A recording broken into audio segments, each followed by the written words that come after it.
Llegó la hora de conocer las informaciones más destacadas del continente americano. Acompáñennos a recorrer y analizar lo que nos une, nos preocupa y nos enorgullece como hispanoamericanos. Bienvenidos a Américas Noticias con Vladimir Kissinger. El 21 de junio, es decir, hace no más estamos ya primero a unos 10 días. El 21 de junio, Stalin González, Gerardo Blight, Fernando Martínez Mótola y Vicente Díaz, el ex rector, el ex magistrado del Consejo Nacional Electoral, que forman parte del grupo de negociación, de contacto, de como ustedes quieran llamarlo, del presidente encargado Juan Guaidó, viajaron hasta acá, hasta Estados Unidos, y llegaron a Washington, D.C. para reunirse con el asesor especial para el caso venezolano de Donald Trump. Estamos hablando, ustedes saben muy bien de quién estoy hablando, de Elliott Abrams. Ese asesor pues los recibe con la premisa de que va a escuchar las defensas a nuestro juicio. Las defensas de por qué sentarse en Oslo, por qué ir a Noruega, planteando, por supuesto, unas conversaciones que la inmensa, yo no voy a decir la inmensa mayoría de los venezolanos, no quiero generalizar, pero al menos a título personal estoy seguro que no van a llegar a nada. Ese mismo día, 21 de junio, quise decir, ya Michelle Bachelet tenía 12 horas en Venezuela. Ella llegó tarde el 20 de junio, ya el 21 estaba, y se fue el 23 de junio. Mientras Michelle Bachelet, que es la alto comisionado de las Naciones Unidas para los Derechos Humanos, se encontraba en Venezuela. Una Venezuela que trataron de maquillar, por supuesto, pero continuaron con su sistema, como lo han venido haciendo. Pues mientras se encontraba allí y mientras se encontraba este grupo de, representando a Guaidó en Estados Unidos para convencer, pareciera ser, a Elliott Abrams sobre la pertinencia de las conversaciones en Oslo, pues que, por cierto, destaco, el propio Elliott Abrams, al salir del encuentro el 21 de junio, insistió en su escepticismo sobre este encuentro, sobre la efectividad que podría tener. Bueno, ese mismo día, y hoy estamos hablando de él todos los días, o digamos desde hace ya más de 24 horas que tenemos en esto, él sería el último, escuchen bien, el mismo 21, sería el último día en libertad y el primero de la última semana de vida del capitán de corbeta Rafael Acosta Arévalo. Además, ustedes saben que fue secuestrado, que fue desaparecido, que fue torturado y que fue ejecutado extrajudicialmente. Por supuesto, es totalmente inconstitucional porque tampoco uno puede ejecutar judicialmente. En Venezuela no existe, además, pena de muerte. Pero de cualquier manera fue una ejecución extrajudicial. Esta ejecución vino de manos, imagínense la posición, ¿no? Viene de las propias manos de sus compañeros, porque la DGCIM es un organismo militar que responde al Ministerio de la Defensa, que está conformado por militares, aunque hay participación de policías, pues fundamentalmente está conformado por militares. Bueno, sus propios compañeros asesinaron a este capitán de corbeta, Rafael Acosta Arévalo. En paralelo, entonces, como les decía, secuestran el 21, porque no es que fue una detención, fue un secuestro, una desaparición. El 21 ocurre lo toman como rehén y luego se viene sabiendo de él cuando lo presentan ya muy maltratado, muy maltrecho, en silla de rueda, apenas tratando de hablar, que finalmente pues el juez militar lo mandó al hospitalito en Caracas, a uno de los hospitales de la ciudad capital, y falleció, inevitablemente falleció. Bueno, en ese interín, mientras había sido secuestrado, privado de libertad inconstitucionalmente, se realizaba esta visita de la alta comisionado de la ONU para los Derechos Humanos, además la cual no detuvo al Estado criminal en su acostumbrado accionar solo con una variable, que es la reactivación del efecto de la puerta giratoria al dejar en libertad a Gilbert Caro, que lo hemos hablado aquí en qué consiste el efecto de la puerta giratoria. Mañana seguramente con mi querida colega y amiga desde Chile, Gaby Patiño, lo estaremos hablando, el miércoles con Sergio Novelli también. Pero hoy rescatamos nuevamente porque ellos liberaron a Gilbert Caro y a 2 presos políticos que tenían 1 año y 2 meses en las mazmorras del SEBIN. Pero luego comenzaron una agresiva operación, incluso con la propia Michelle Bachelet en casa. Y en aquella oportunidad, sin saber que iban a asesinar al capitán de corbeta, habíamos hablado de la detención de los coroneles de la aviación, porque es importante no olvidarlos. Manuel Castillo, también a Francisco Torres. Todos pueden correr potencialmente el mismo destino. El mismo destino del capitán de corbeta. Por supuesto que hemos estado hablando de él, o de la Armada, justamente Rafael Acosta. También los comisarios Miguel Barreto y José Valladares fueron detenidos. Ahora, la gran interrogante tiene que ver con esto. El régimen, si algo logró, fue acabar con el pueblo anímicamente. No sé si ustedes están de acuerdo o no conmigo. Les invito a acompañarme con sus opiniones. Por ahí nos dice Gaby Barraez: el Hospitalito es una rama del hospital militar que está dentro de Fuerte Tiuna. Gracias además, Gaby, por la puntualización. Pues genial que además podamos construir este programa entre todos. Deneris me pregunta la edad que tenía el capitán. La verdad no lo tengo a mano. Si alguien nos puede ayudar apuntando esa información, la edad del capitán de corbeta Rafael Acosta, la que tenía. Otros comentarios que podamos tener. Saludos desde Maracay. Estoy bastante triste y frustrada. No entiendo este empeño de estas negociaciones. Vamos a estar hablando justamente de ese tema. Dice: dialogan y aquí se asesinan. Me encanta escucharte mientras cocino. Bueno, pues si me puedes mandar algo de comida, pues será muchísimo más bienvenida la cosa.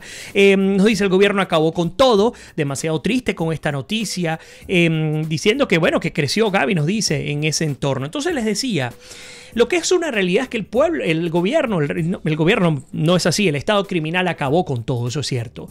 Acabó con un pueblo que embelezó con medidas populistas, que lo engañó dándoles promesas que no tendrían acierto alguno, porque se fundamentaba justamente en el gasto público sin generación de riquezas para hacerlas sostenibles, solamente para lograr establecer la franquicia cubana en Venezuela, que en efecto la lograron establecer. Mientras tanto, un pueblo que anímicamente no tiene fuerza para luchar. ¿Quién tiene físicamente hoy día la capacidad para pararse y pasar 1 año, pasar 6 meses, 2 meses, 2 semanas en la calle luchando en contra de un régimen que está armado, que es un régimen paramilitar, que es un régimen asesino y que no le teme ni siquiera a quienes puedan venir de visita, como el caso de Michelle Bachelet? Ya vamos a hablar de ese tema, que sé que ustedes tienen mucho que conversar y compartir con nosotros. Entonces, acabó con el pueblo. El régimen acaba con la clase política por completo, porque es que si bien estamos claros que la MUD o parte de la MUD forma parte de ese primer anillo de seguridad del régimen, primero de Chávez y luego de Maduro, también es cierto que hay muchos políticos que son sanos, son muchos políticos que están en contra de la corrupción, que han venido luchando para el restablecimiento de la democracia. Y pongo un caso que manejo muy de cerca, porque es una persona que conozco de hace por lo menos 10-15 años, y es justamente Américo de Gracia, que es uno de aquellos diputados que ha sido perseguido y que tuvo que salir a esconderse en una embajada en la ciudad de Caracas. Entonces acabaron con la clase política, acabaron con todos los poderes públicos del Estado, con todos los poderes. Y pues el único bastión de fuerza que les quedaba era justamente el militar. Y digo era en pasado, aunque esto no se haya acabado. ¿Por qué digo era? Porque si a alguien no tocaban, era a los militares, porque sabían el sentido corporativista que significaba la institución militar. Por más corrompida, por más cubanos que pudiese haber, había como una especie de código de conducta entre ellos. Bueno, ahora resulta que como es lo último que falta para, digamos, derrocar al régimen, entonces el régimen se adelanta y dice: tenemos que ir con todo, sin importar quién venga o quién deje de venir. Nos dice el gobierno acabó con todo. Saludos desde Panamá, también desde Puerto Ordaz. Qué show tan barato el de Bachelet. Liberan a uno y meten a otros presos. Correcto, el efecto de la puerta giratoria. Dice que rabia y tristeza tengo. Señor, ¿cuándo harás justicia? Pues esto es una de las cosas que yo también me pregunto y que le oro, le pido a Dios todos los días. Dice, el Hospitalito está muy cerca del tribunal militar. También Luis Descartes dice, este régimen es una plaga y los que hacen llamar oposición no nos permiten salir de él. También nos dicen, por eso necesitamos ayuda internacional. Vamos a hablar de eso. ¿Qué pasó con el presidente Guaidó? No escucho más. No, sí se ha escuchado y vamos a hablar también de Guaidó. Nos dicen también ya, Vladimir, ¿qué piensa del juego que tiene con Juan Requesén? Vamos a hablar también de Juan Requesén acá. Así que veo que ustedes están bien actualizados. Les invito a que sigan opinando y que sigamos discutiendo los puntos que tenemos acá. Bueno, fíjense que antes de leer el comentario de Daenerys, bueno, lo leo de una vez, dice que bueno que tenemos este medio para informarnos porque por la televisión de Venezuela no dicen esa noticia y es muy triste. Ustedes saben que Sebastiana Narváez, una mujer que yo particularmente admiro mucho, es una gran periodista de La Fuente Militar y de La Fuente de la Frontera. Estuvo conmigo justamente, con ustedes y conmigo, el miércoles pasado, si mal no recuerdo. Nos dio una clase magistral. Yo, que hablo hasta por los codos, me callé por completo para escucharla 1 hora de programación. Y ella es una de las principales periodistas para La Fuente Venezuela y sobre todo militar del medio Infobae. Ustedes saben que Infobae lo traigo todo el tiempo. Ella dice que en Venezuela se ha instalado una plataforma de torturas impuestas fundamentalmente por la DGCIM. Pero aquí hay que aclarar algo, porque algunos dicen, bueno, pero ¿quiénes son los que están matando? ¿Los civiles, las fuerzas policiales o las fuerzas militares? Ambos. Porque recordemos que Fernando Albán no fue asesinado por el DGCIM, fue asesinado por el SEBIN cuando Gustavo González López era el comandante del SEBIN, que luego sale el 8 de octubre del año pasado y finalmente regresa, por supuesto, el ala digamos, policial de la represión a través del SEBIN pasa a ser la que controla Diosdado Cabello. Sin embargo, en el caso del capitán de corbeta de la Armada, Rafael Acosta, pues él fue asesinado, brutalmente asesinado por el DGCIM, importantísimo, que es la Dirección General de Contrainteligencia Militar. ¿Ok? Sigo adelante. Ella dice que hay una plataforma de torturas impuesta por el DGCIM. Es un esquema perverso de poder. Habla de maltratos, habla de muertes, ustedes lo conocen, pero para que todo esto se pueda dar, ella habla de 1, 2, 3, 4, 5 actores que juegan la misma pelota, juegan en la misma cancha para, por supuesto, todos cubrirse. Primero, el SEBIN, el DGCIM, que toma como rehenes, lo secuestra. Yo hablaba el día viernes con mi queridísima Carla Angola, que por cierto le mando un abrazo enorme, también a Mariana Reyes desde TV Venezuela. Les hablaba sobre el tema de las casas seguras, cómo los secuestraban, y así ha ocurrido. Aparecen a los 8 días, a los 9 días, cuando deberían aparecer máximo a las 48 horas, y vamos a hablar de ese tema. Pero bueno, el DGCIM los toma como rehenes. La justicia militar emite cualquier fallo, cualquier orden para dejarlos detenidos. Luego, por supuesto, viene el proceso de torturas en los que ya vemos que con cada vez más frecuencia las torturas terminan en muertes. Por cierto, torturas que no solamente son físicas. Rocío San Miguel lo decía el día de hoy en una entrevista para creo que era Vivo Play, también TV Venezuela. Las torturas que son físicas, pero también son psicológicas, la destrucción psicológica del individuo. Entonces viene la justicia militar, luego los médicos forenses que consiguen a un individuo que fue asesinado, como el caso de Fernando Albán o como el de Rafael Acosta, y por supuesto en el acta de defunción dicen que bueno, fue un suicidio o que le dio un infarto o lo que usted quiera colocar. Colocan a médicos incluso comunitarios, a lo que sea, los ponen a firmar el acta que le manda el Estado criminal. Fíjense que hasta ahora hemos hablado de 3 organismos, del DGCIM, de la justicia militar, de los médicos forenses, y otro punto tiene que ver con los defensores públicos. Fíjense lo que hacen estos individuos. Ustedes han escuchado en reiteradas oportunidades denuncias de los abogados de los presos políticos en Venezuela. Recuerden que tenemos más de 700 presos políticos en Venezuela, y de esos 700, casi 200 son militares. Y el común denominador de esos presos políticos es que sus defensores privados no tienen oportunidad ni siquiera a llegar a ellos. Y ustedes saben por qué. Porque resulta que parte de esta trama y de este esquema perverso del poder, como lo describe mi querida amiga Sebastiana Barraez, hace que se le asigne a los presos políticos defensores públicos que por supuesto no defienden absolutamente nada. Son abogados impuestos por el Estado criminal y que están allí para hacer bulto, para, digamos, si se quiere, para permitir que se perpetúen los hechos de violaciones a los derechos humanos. Voy a acomodar un poquito por acá la cámara del Instagram. Entonces, aparte de los defensores públicos, los carceleros que actúan bajo la venia, bajo el mandato, bajo la orden de los directores de estos organismos. Dice también que es una estructura de poder para liquidar de forma física, pero sobre todo psicológica, a todo aquel que sea llamado conspirador. Ya voy a incorporar sus comentarios. Y es dirigido y ejecutado, aunque hay presencia cubana en el campo militar, según lo que nos comenta Sebastián Barraez.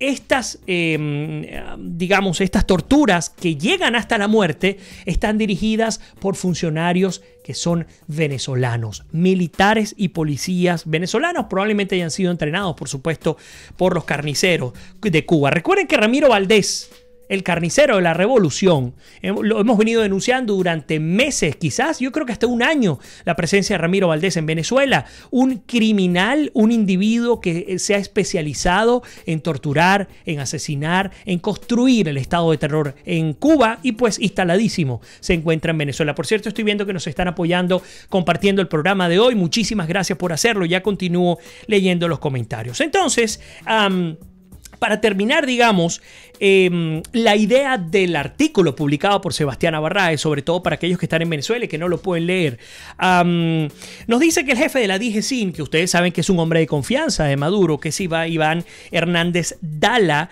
el general Iván Hernández Dala, hombre de confianza de Maduro, digamos, es el que coordina este triángulo perverso del poder, entre otros, por ejemplo, la mayor juez Claudia Pérez, los médicos forenses, los defensores públicos, como les he comentado. Ahora, vamos a incorporar comentarios. Nos dice Ninosca, ¿qué opinas del comentario que hizo Diosdado sobre el buen resguardo de ese capitán y todos los que apresaron para este momento? Es que no me extrañaría que incluso Diosdado, entendiendo que Diosdado controla el SEBIN y no el DGCIM, no estuviese enterado de qué tan mal estaba pues el capitán de corbeta, o por el contrario, pues esperarían que este hombre pues estaba siendo torturado, pero que no se les pasaría la mano, así como se les pasó la mano con el caso de Fernando Albán. Ahora, bueno, continúo, me disculpan. Dice, seguro liberan a Juan Requesens. No, pues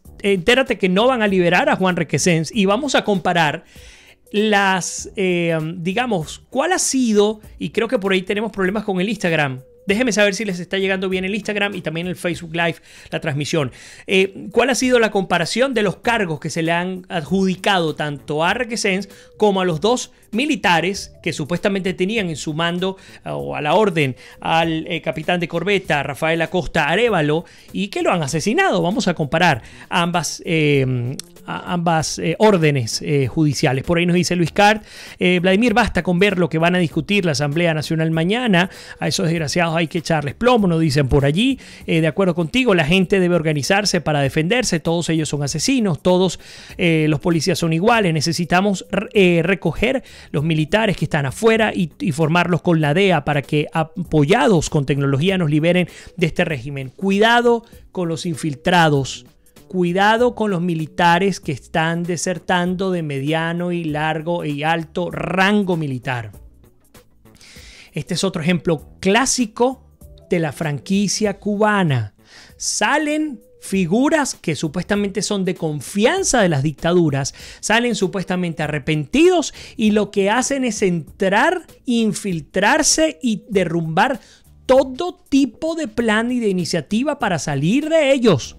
Así que cuidado, hay que, por ejemplo, yo he venido siguiendo con mucho detenimiento el tema de Christopher Figuera. Ojalá que de verdad se haya puesto de este lado de la calle. Sin embargo, hay que tener mucha atención. Hay que tener mucha atención los 1.200 militares que se encuentran en Colombia. Créanme, muchos muchos forman parte también de la propia conspiración del Estado criminal. Yo les decía, lo comenté el viernes con Carla, aunque la propia Sebastiana Barraez cree que no es así, yo sigo insistiendo, Vladimir Padrino López jugó al agente doble con Estados Unidos. Ah, pero ¿cómo dices eso? Si es que Estados Unidos tiene los órganos de inteligencia más avanzados del mundo, pues sí, pero esta gente está formada por los cubanos que fueron formados a su vez por los rusos, no es cualquier cosa de lo que estamos hablando. Sigo adelante.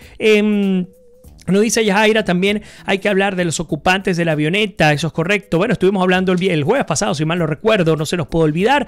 Reni Rubena dice, amigo, vea el orden del día de la asamblea para ver si sigue apoyando a Guaidó, no les interesa, sino sus propios. Aquí tengo el orden del día, ya lo vamos a compartir.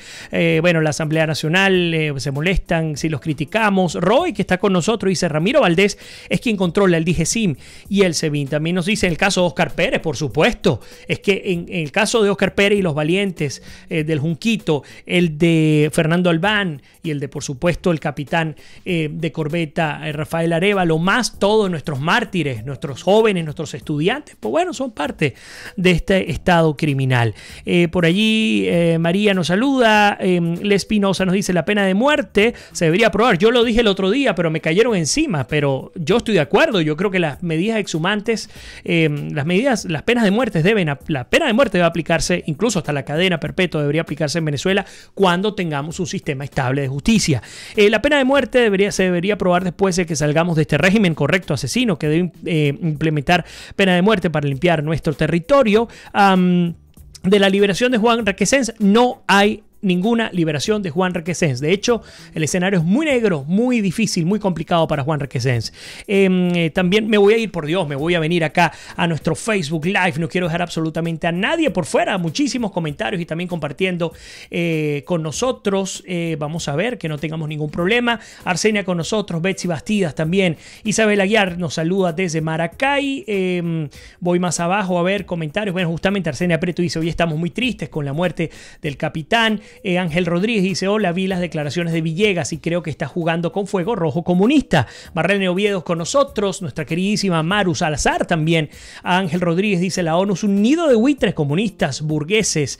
Marlene Oviedo dice, esto es una bomba de tiempo, y vamos a hablar de esa bomba de tiempo porque lo ha venido diciendo también Rocío San Miguel. Si escucha con detenimiento las más recientes declaraciones el día de hoy para Vivo Play, habla justamente de ese tema, de cuánto tiempo puede resistir esta situación el Estado criminal. Esther Sánchez dice, el régimen no le importa nada, son asesinos, olvídense de ideologías, esto es crimen sin importar nada. Yaritza Ocanto también con nosotros, Sosirek también nos saluda, Kelmi Cabrita, vamos a ver que por aquí se me fue el monitor que siempre me acompaña, pero ustedes saben cómo son las cosas de la tecnología, sobre todo cuando uno está solo haciendo todo el trabajo.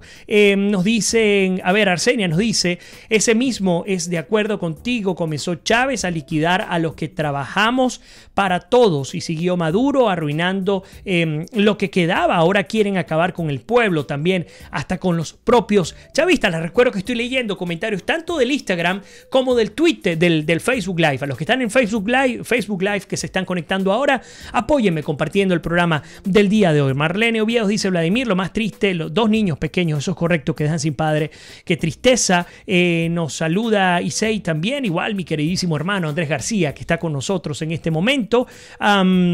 Voy más abajo, Isabel Aguiar dice, cada vez que pasa algo así, dicen que eso solo lo hacen los personeros cubanos. Pues les digo algo, he oído personalmente a militares venezolanos decir que si les dan la orden ellos matan a los escuálidos. Así les dejo esa, dice Isabel Aguiar. Bueno, muchísimos comentarios. Anthony, bueno, por allí Mónica Salazar dice que no puedo decirte buenas noches, me duele lo del capitán, es terrible, seguro son muchos más los asesinados por el régimen hipócrita. Habla de suicidio, ¿hasta cuándo, mi Dios? Anthony José López Rojas nos saluda desde Anzoátegui, gracias por tenernos informados, gracias a ti. Enrique Ferreira dice, con abusadores no se puede negociar. Aquí ya entramos en el primer acuerdo importante que nos dice nuestro querido Enrique. Yo estoy totalmente de acuerdo contigo. Hay que armarse de valor y sacarlos del poder. Vamos a lo que dijo Piñera la semana pasada. A las dictaduras, a las tiranías, ellas no ceden el poder por sí solas. A ellas hay que arrebatarles el poder. Nos saluda, por cierto, de Puerto Rico, Enrique Ferreira. Antonio Palestino también nos saluda. Dice Facebook perfecto. Anthony José López Rojas también dice ¿hasta cuándo tanta injusticia? Marlene Oviedos dice que justamente el Instagram estaba dando problemas y es que lo estoy viendo acá, lo que está ocurriendo con el Instagram. Alexander Pérez dice, el mundo militar está en 3 y 2. No confían en la tiranía, pero más lamentable, no confían en las estructuras opositoras. Dejemos las medias tintas, el poder está repartido en cuántos malhechores políticos que se han beneficiado por 20 años de esta rapiña. Tan solo ver el pago de $70 millones a los tenedores de la deuda en PDVSA. Esther Sánchez dice, de acuerdo, tienen que estar bien organizados para no permitir infiltrados. Y mi gran amigo Andrés García, que además sus comentarios son muy pertinentes siempre, vamos a ver con qué nos viene el día de hoy, dice, el mayor daño que le hizo el chavismo a Venezuela ha sido la destrucción del venezolano. Destruir un sistema moral permite liberaciones que sostiene un poder criminal sin que estos esbirros se percaten realmente de lo que hacen. Son irrecuperables. Argelina Centeno también nos manda bendiciones de Puerto Ordaz, de mi tierra querida. Gracias por estar allí. La contrainteligencia creada por el G2 tiene penetrada toda la oposición. Bueno, hablan ya del G4. Lexaira Hernández dice, saludos Vladimir desde el estado Carabobo. Muy triste por lo del capitán. Ya los venezolanos hemos perdido la capacidad de asombro. Me vengo ahora al Instagram y compartimos, por supuesto, porque tengo mucha más información que vamos a estar hablando de este tema. Nos dice, ¿dónde está Kelly? Dice... Allá más de un mes de la desaparición de la embarcación Ana María en Güiria, correcto, salió la dirección de Trinidad y Tobago y nadie dice nada de ese supuesto secuestro de 30 venezolanos que dicen que murieron a la deriva. Reni dice 3 puntos que están en mis publicaciones y esto es vergüenza y rabia que le sigan picando torta a Guaidó y sus compinches, ya que siguen asesinando pues ellos bien, gracias. Dice también Marlo en Venezuela, hay un brote de tuberculosis en el Hatillo. Gavilán, Marjorie con nosotros. Selema Rob dice que culpa tiene Guaidó de los asesinatos del régimen. Alice con nosotros. Vladimir, pero Maduro lo había echado y de nuevo lo volvieron a poner. Sí, si hablas de Gustavo González López, sí, pero lo volvieron a colocar porque bueno, al haber cometido el régimen el error de bajar la guardia el 30 de abril, a partir de ese error que cometieron, pues Diosdado Cabello tomó el mando en esa oportunidad y parte de la orden fue restituir al asesino, el violador de derechos humanos Gustavo González López. Bueno, por ahí nos dice que sí, está perfecto, que en Chile se ve bien la señal. El carnicero comenzó a aplicar su experiencia en Venezuela y ya van 2 conocidos y otros no tan conocidos. Eso es correcto. Reni Rubena dice, el primer punto del día es condenar el asesinato del capitán. El segundo, José Gregorio Hernández. Y el último del día, del periodista. ¿Qué les parece? Hablando, por supuesto, de la orden del día para mañana. A mí nos dicen, y ya más de un mes de la desaparición del embarcador. Bueno, ya comenté este tema. En Lima la señal está perfecta. A los cubanos para afuera. Figueras es un criminal, es un asesino, es un violador de derechos humanos. Totalmente de acuerdo con ustedes. Dice, bueno, eso es cierto, Vladimir, lo de los militares infiltrados es peligroso. Bueno, saludos a todos. Miroslava también con nosotros. Rubén, Roy también, que por allí tenemos muchísima información. Selema Rob dice, todos los estudiantes que han asesinado por reprimir las marchas. Roy dice, Parino López es el próximo objetivo, al perder el poder va a ir por él. Bueno, continúan pues todos los comentarios, sigo adelante con ustedes con este recorrido. Desde el primer paso, vamos a hacer este recuento. El capitán de corbeta Rafael Acosta Arévalo fue secuestrado el 21 de junio, ya se los había comentado. Debió notificarse, como ocurre con todos los presos políticos que no se aplica, a las 8 horas por reglamento, por ley venezolana. A las 8 horas debió notificarse al fiscal sobre la detención de este pues capitán de corbeta. Luego a las 48 horas debió haber sido presentado ante un juez de la causa. Nada de esto ocurrió, así como no ocurrió con Fernando Albán, con Juan Requesens, compare usted de contar todos los casos que ya conocemos. Ahora, pasaron días antes de, digamos, de que se presentara al tribunal. Llegó brutalmente torturado y estoy haciendo un recuento porque de pronto no todos están al tanto de lo que está ocurriendo, sobre todo a nuestra comunidad hispana que siempre nos acompaña. Casi no podía ni hablar, llegó en silla de ruedas y con signos evidentes de tortura. El juez, por lo tanto, lo envió al hospital, al anexo del hospital militar, como ustedes lo decían, el hospitalito. Ahora, con más de 160 militares presos por razones políticas, bueno, aparece Michelle Bachelet. Ella dice que está consternada o conmocionada, como si este fuese la primera vez que ocurre algo así en Venezuela, por el asesinato de Rafael Acosta. Ella pide no sé a quién, porque si el régimen, el Estado criminal, es quien rige los destinos de los venezolanos por la fuerza, ¿cómo es posible que se pueda pedir, desde la posición que tiene Michelle Bachelet, una investigación independiente, imparcial y transparente? El mejor caso fue lo que ocurrió. La misma petición la hizo el anterior alto comisionado de las Naciones Unidas para los Derechos Humanos con el caso de Óscar Pérez. No ocurrió nada. Caso de Fernando Albán, se suicidó el hombre. Y con este caso, pues ahora sí probablemente van a hablar de homicidio, pero les voy a enseñar cómo el régimen actúa tan descaradamente al respecto. Sigo adelante. El hecho es que ella dice que su caso podría constituir una desaparición forzada prohibida bajo la ley internacional, pues constituyó una desaparición forzada, tortura prohibida bajo los parámetros y la ley internacional, y ahora nosotros queremos ver qué van a hacer. Sabemos que no van a hacer nada, la ONU no van a hacer nada, esto va a ser una acción unilateral o multilateral que finalmente va a terminar, inevitablemente va a terminar que entrar en Venezuela, porque no es solo el problema venezolano, es el problema continental, es un problema que afecta a prácticamente todos los países de nuestro continente. Bueno, pues sí, el Parlamento de Venezuela pedirá a la ONU y a la Corte Penal investigar el asesinato. ¿Qué tanto hay que investigar? Secuestraron al capitán y lo reventaron hasta asesinarlo. Sin ningún tipo de temor, sin ningún tipo de respeto por el ser humano. Lo mataron. No es que se le fue la mano, es que lo mataron. Y ya van a ver a dónde quiero ir con este punto. Entonces, sigo con el tema de Rafael. Que paz descanse. Y por supuesto un abrazo y nuestro respeto a sus familiares y amigos y a sus compañeros de armas también. Ustedes saben que el Ministerio Público, de manera expedita como suele ocurrir en estos casos, porque la justicia, recordemos que funciona asincrónicamente, dependiendo de quién es el que la activa, ¿no? Bueno, pues resulta que el Ministerio Público ha imputado a 2 funcionarios militares, o sea, ya no puede decir que es un suicidio, como el recurso que utilizaron con Fernando Albán el pasado 8 de octubre, el año pasado, del 2018. Ahora sí hablan de homicidio por parte de 2 funcionarios militares. Pero ya va, no crean que hay justicia, ya les voy a explicar por qué.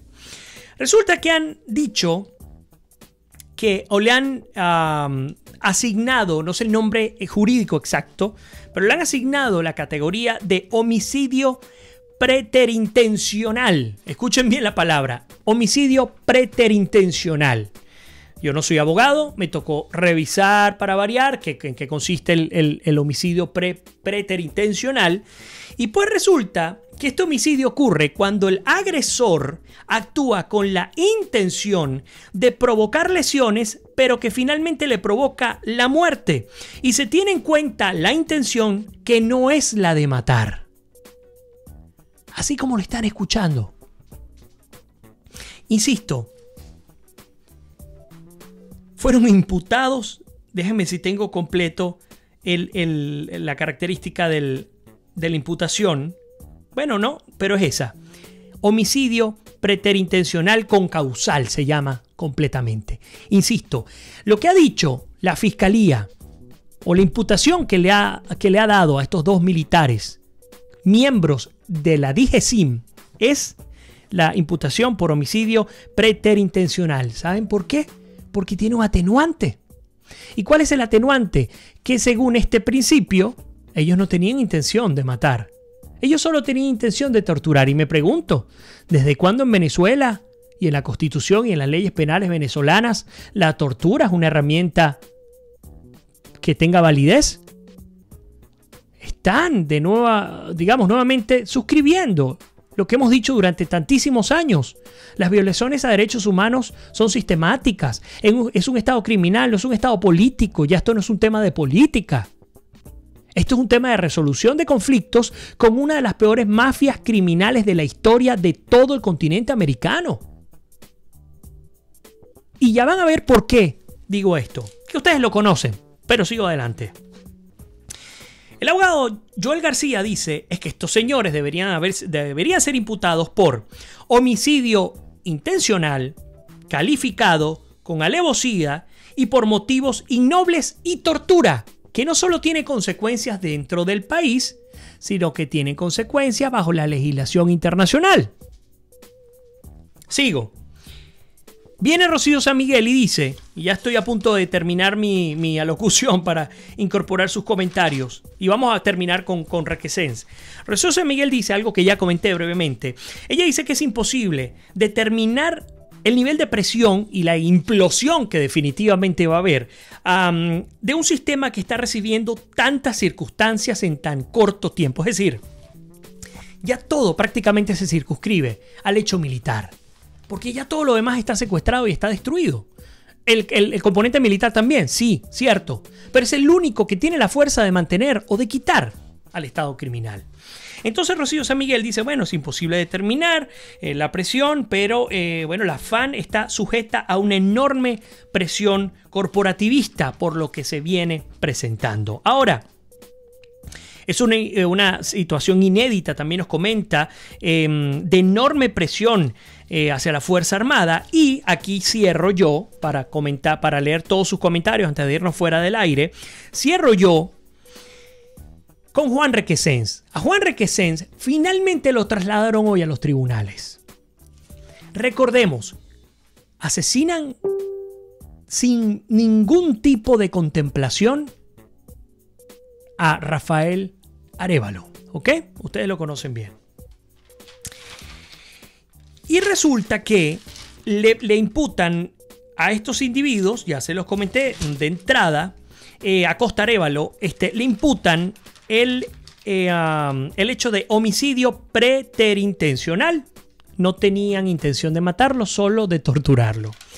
En el caso de Juan Requesens, imagínense ustedes, que hoy fue imputado también, la clasificación es homicidio intencional calificado con alevosía y frustrado. Aquí vemos el mejor ejemplo de cómo trabaja el Estado criminal venezolano. La violación máxima a los derechos humanos, descarada a los derechos humanos. ¿Y ustedes saben por qué esta gente viola los derechos humanos tan fácilmente, tan deportivamente? Porque ellos saben que internacionalmente no se quiere activar la opción militar. Esa es la realidad, nos duela o no. Ellos saben que además tienen una subeconomía de mercado, como una especie de economía paralela, sobre todo con los Emiratos Árabes, con Rusia, con China, pero sobre todo con los Emiratos Árabes, con los países del Medio Oriente, con otros, tal vez Turquía. Y está manteniéndose con eso. Además porque ellos saben que tienen sus riquezas a muy buen resguardo. Son 300.000 millones de dólares que se han robado. Además porque saben que Estados Unidos está pasando por un momento determinante que les desvía la atención al tema de la desnuclearización de la península coreana, del tema nuclear y también, digamos, de guerra con Irán, del tema de la guerra comercial con Estados Unidos y con México con el tema de la inmigración, del tema interno que tiene que ver con las elecciones que son el año que viene, del tema Venezuela también, pero no es el único tema. Y por supuesto vienen individuos como el grupo de contacto del que forma parte Uruguay, que le debería dar pena haberse levantado de la Organización de Estados Americanos en Medellín, desconociendo la autoridad del cuerpo diplomático de Venezuela, nombrado por el presidente encargado Juan Guaidó. No es la representación de Guaidó, es el cuerpo diplomático de Venezuela, porque a partir del 20 de mayo del año pasado, en Venezuela no hay presidente que haya sido legítimamente electo por el pueblo venezolano. Ante tal circunstancia, el presidente de la Asamblea Nacional ha tomado el rol, esta encargaduría de la presidencia. Punto. No vamos a volver atrás, algo que ustedes ya conocen. Pero vergüenza le debería dar a Uruguay. Cuando vemos países como México, que bajo la doctrina Estrada de la Constitución mexicana dice que ellos no se meten con nadie, tuvieron que salir a hablar de su preocupación en torno a la violación de derechos humanos en Venezuela. Pero entonces vemos a un grupo de contacto, vemos a unas iniciativas de conversación. ¿Qué tipo de iniciativa de conversación puede existir? No la hay. No estamos hablando de una solución política al conflicto. No hay solución política al conflicto. Olvídense de eso. Porque no estamos hablando ni actuando con políticos. Y que no estoy de acuerdo, por supuesto, tiene todo la posibilidad de escribir lo que quiera y lo vamos a compartir acá. Vamos a leer, de hecho, los comentarios que tienen todos ustedes. Castillo dice: Vladimir, ¿te pones a ver la pena de muerte? ¿Está implementada en Venezuela? Pues sí, pero mal implementada. Rubén dice: abolición de la cloaca de malandros disfrazados de militares. El que no está con ellos lo matan. René dice: pero esto sigue pasando porque se sigue asistiendo a sus convocatorias y se les aplaude. Nos envía feliz tarde Vanessa. Cele Marop dice: sí, pero el lado de los narcoasesinos está implementada la pena de muerte. Estamos peor que cuando Pérez Jiménez. Hace rato estamos peor que cuando Pérez Jiménez. Mari Morales dice: estamos tan controlados por los cubanos que me aterra que el régimen se perpetúe igual que Cuba. Bueno, ya vamos por 20 años. Arrebatarle el poder a plomo cerrado. De mucha tristeza lo del capitán. Está cuando ya hay muchos muertos. Vane nos dice: es muy desesperanzador el panorama de Venezuela. Debemos terminar cualquier diálogo con los dictadores. Con esa gente no se puede negociar. Presos deberían estar. Ni nos dice Vladimir: si nosotros sabemos que la dictadura no saldrá a punta de diálogo, ¿por qué él? Bueno, y se cortó. ¿Por qué el gobierno de Guaidó sigue pensando en diálogo? Información que no tenemos. Es difícil llegar a un punto en ese particular. Guaidó debe dejar de dialogar. Ya no más diálogos a favor de esto. Bueno, por supuesto suspendieron el diálogo, pero yo quiero ver si lo van a restablecer, porque ¿qué sentido tiene? Más, nunca tuvo sentido. Roy nos dice: mientras Stalin González habla de acuerdo que beneficiarán al pueblo, el régimen le responde con torturas y muerte. ¿Qué otra cosa quieren para entender que son mafiosos o que con mafiosos no se negocia? Veo que hemos tenido bastantes problemas, 48 problemas con la conexión en Facebook Live. Déjenme saber si les está llegando de manera correcta. Dice: no queremos diálogo, queremos a los usurpadores e invasores afuera. Sigo adelante, nos dicen que se escucha bien. Esta señora está, enterada de la masacre. No está enterada de la masacre del Junquito Oscar Pérez, por supuesto que está enterada. Qué conmocionada, ni qué caramba, esa señora da pena ajena, hablando por supuesto de Michelle Bachelet. Con ese tema de los infiltrados, creo que tienen un doctorado. Tal cual, mataron a Costa, del mismo modo mataron al papá de Bachelet. Olvídense de la ONU. Roy dice: ya tienen a 2 DGCIM detenidos y los van a presentar en tribunales hoy acusándolos de asesinato del capitán. Bueno, lo que les comentaba con esta clasificación que ni yo conocía, homicidio preterintencional, es decir, ellos no querían matar a nadie, solamente querían dejarlos lisiados, con un pulmón perforado, con toda la cara desfigurada, bueno, en fin, pero ellos no los querían matar, ellos no son tan malos, supuestamente. Sigo adelante. Muchísimos comentarios, gracias a ustedes, bien activa la participación del día de hoy. Dice: ya a los 8 días, esto también estoy de acuerdo y me duele mucho, nadie se acuerda del asesinato del capitán, como pasó con Oscar Pérez y con la Asamblea Nacional y tantos más. Ellos 2 funcionarios le van a dar 15 años y no van a cumplir nada, seguro que no, en cualquier momento lo sueltan. Sigo adelante, dice: los compañeros de armas, hasta video bailando. Bueno, pues muchísima información y muchísimos comentarios el día de hoy. Lamentándolo mucho, no puedo leerlos todos porque me quedan pocos minutos en el caso del Instagram Live, que solamente nos permite estar 1 hora al aire, se podrán imaginar. Acá en el Facebook también nuestra querida Lina, que por cierto, Jesús Santrich anda escapado. El hombre tenía que presentarse en 9 días, hablando de Colombia, ante la justicia de Colombia para determinar, para que fuese a declarar si en efecto entre el 2017 y 2018 había participado en el envío de 10 toneladas de droga para Estados Unidos. El hombre, pues resulta que se desapareció. Y qué casualidad, en la frontera colombo-venezolana. Ya se podrá imaginar dónde está enconchado. Andrés García dice: el tema de derechos humanos es en el mundo de los organismos internacionales un área gris. Es improbable que por esa vía Venezuela obtenga el apoyo efectivo de la comunidad internacional. El asesinato y la tortura jamás han sido causa de intervenciones internacionales. Lamentablemente se requiere de un estallido social aún más fuerte que el del 27 de febrero para que una coalición internacional intervenga, y no veo esa opción a corto o a largo, a corto plazo. Bueno, muchísimas gracias a ustedes por compartir con nosotros nuestra emisión del día de hoy. Nos toca, lamentándolo mucho, despedirnos. Pero mañana seguimos analizando esto. No me falten. En la mañana voy a estar a las 9:30 de la mañana, hora Miami, hora Venezuela, y creo que hora Chile, con mi querida Gaby Patiño a través de Radio Chévere. Después en la tarde, a las 7 de la noche, estaremos acá en nuestro espacio tradicional, América es Noticia. Y el miércoles en la mañana, a las 8:30, como de costumbre, con nuestra sección semanal, con mi querido hermano y amigo Sergio Novelli. Por lo tanto, como siempre les digo, que Dios me los bendiga, se les quiere, se me cuidan y nos despedimos. Será hasta mañana.